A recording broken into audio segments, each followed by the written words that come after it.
98. 96. gads Madonā. Mums attīst nesaka neļaus pēc Madonā, arī Madonīgs. Kā jūs domājat, kur es trenēšu politiskā spēlē? Madonā, galvaspilsēta Ziema. Pa pilsētas ielā, paldies Dievam, pilsētā nebija naudas kaisīt ielas. Saprotiet? Paldies Dievam, bija lukturis, kas 3 stundas 20 varēja spīdēt, ja? Tā, ka viss gaismitolni redzēt, ja? Tas ir viens. Nebija, ne? Tagad es aizbraucu uz Madonu. Sporta zāles, smēceres stils, viesnīcas, viss. Es domāju, ja manā laikā būtu tāda infrastruktūra, katru dienu bija 8 no rīta, trase brauc, ja gribi pa 20 km atlabi. Sapņos nevēlamies, ne svarzās, nekā. Kā ar tādu infrastruktūru vispār varēja aizbraukt uz olimpiskā spēle projektā? Un tādu sporta veidu ir ļoti daudz. Tas sporta kompleks jāsāk, viņš jāizdod integrēti, gan priekš tautas, gan priekš visiem sporta veidiem. Tas, kas šodien klausījās uzmanīgi ziņotājs, jūs dzirdējat, 3 lietas gāja visam cauri. Trenažieru zāle, sporta zāle, tas ir visiem vajadzīgs, un manēža. Tas ir visiem sporta veidiem, vai tas ir futbols vai basketbols, svarīgi, ja? Un tagad, kad šodien tāda situācija, mums galvas stāv 3 iestādes, kur treneri sporta centra lūdz papildus laiku sporta zālē no 1. septembra. Kāds 1. septembris čeveram vēl 60 jaunu bērnu? Ko tur iet runa? Kāda idejas, ko tie 300,000 nozīmēs pēc 5 gadiem? Ko viņi runa?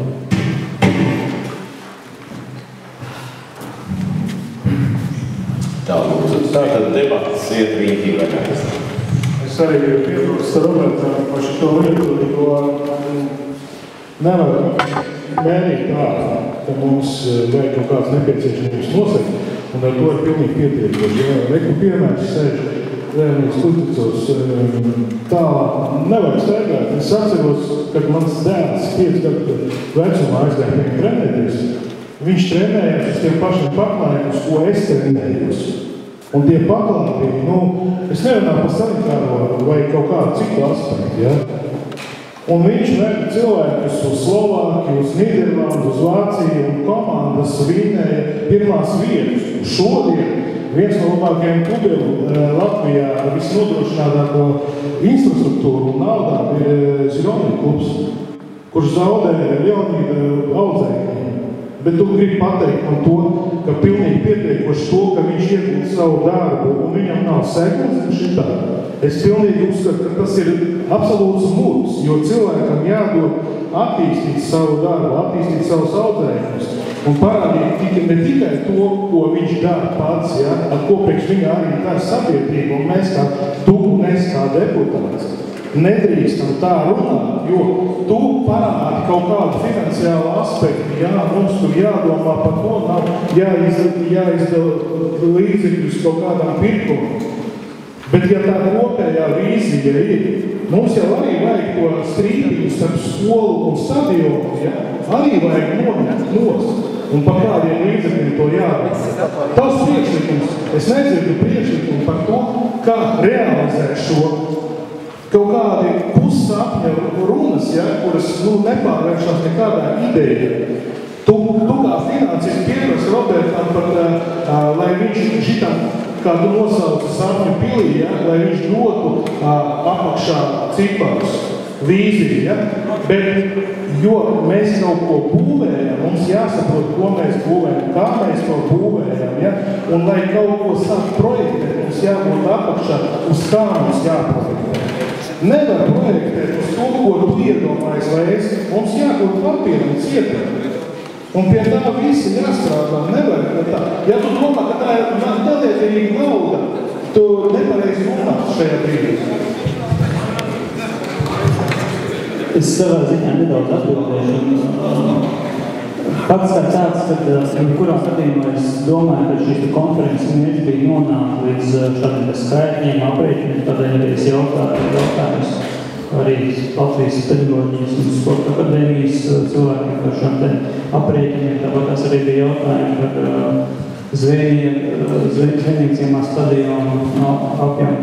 Bet, ja kurā gadījumā mums jau ir jārisina jautājums, bet konkrētā gadījumā to, ka mēs varēsim realizēt mūsu nopērkot konkrētu īpašumu, un tas būtu lieki. Mums jāstāst, mums ir garā ielā nerealizēts projekts, kas bija bērndārs projekts, mums ir īpašums.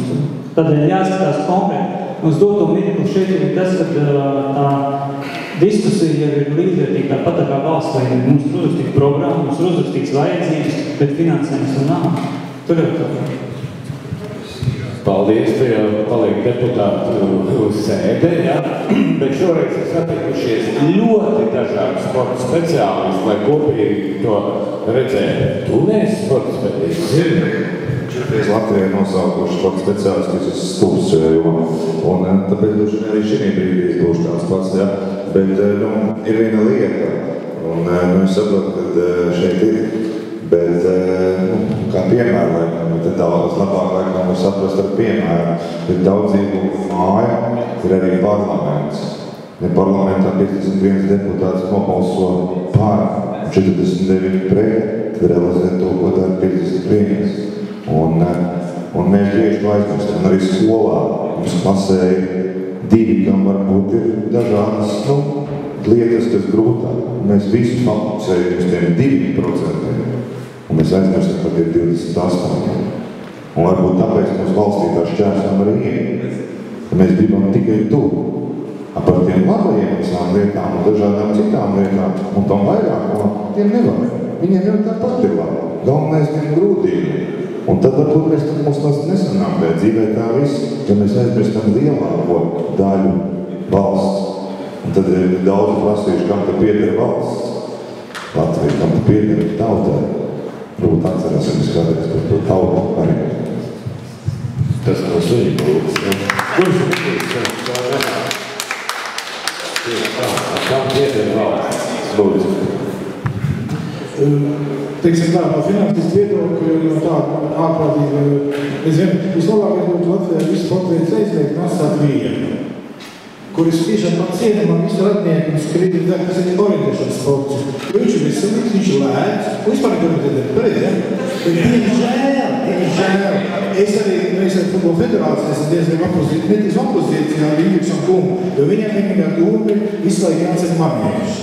Es esmu par to, ka tomēr veselīgs sports arī svaigā obligātas jākas. Savu laikā basketbolu spēlēja ārā, tagad vispār mēs nespēlējam, vispār mēs 3 grādi iekšā baltas.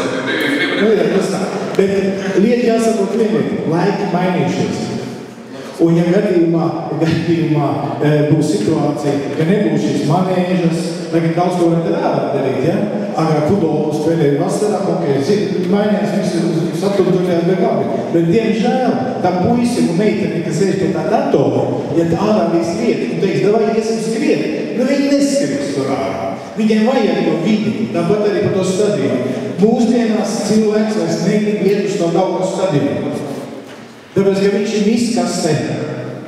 Viņš izbraukais pasauli, viņš attiec kulturālas vietas, kur viss, kas ir infrastruktūra, ir kafēņas, tur atpūdzētu māmiņām, kur pārtīk bērns. Šitas nav. Līdz ar to jāiegūt nauda, ja? Lai nākotnē būtu tas, ka tie cilvēki iet reāli no tās telpām no tiem datoriem. Bet nevis tikai tev. Tāpēc, ka tev redz pareizi, labākais būs vajag iesāt, visu veselu, lēti un labi. Bet tā nesanāk. Jā, cits Pāvils, lūdzu. Par investīcijām ir labi piemēram, pieminēt Brāļas Igaunis. Otapēja tāds sporta centrs, ko uzbūvēja par Eiropas naudām. Tur trenējās Norvēģija, visu pasauli, tur miljoni griežās, viņi pelna miljonus. Tad viss notiek gan vasarā, gan ziemā. Es tur esmu bijis svētpais, tur Krievijas izlaiž, kas maksā 10-kārt vairāk kā mūsu svētpatē. Trenējās Otapēja, Norvēģija trenējās Otapēja, Soprēc Otapēja. Kāpēc? Tāpēc, ka ir infrastruktūra, tāpēc, ka tas, ko Roberts grib, ir tur viss ir pieejams. Tur ir psihologi, masie, tur bērniņi šitādi, skatoties lidām brauc, nepārtraukt, visu dienā. Viss notiek, viss pasauli trenēs. Kam nav Igauniem? Pat tā. Vajag uztaisīt kaut ko, viss pasauli brauks. Šeit viss ir procentāli lētās kā Krievijā.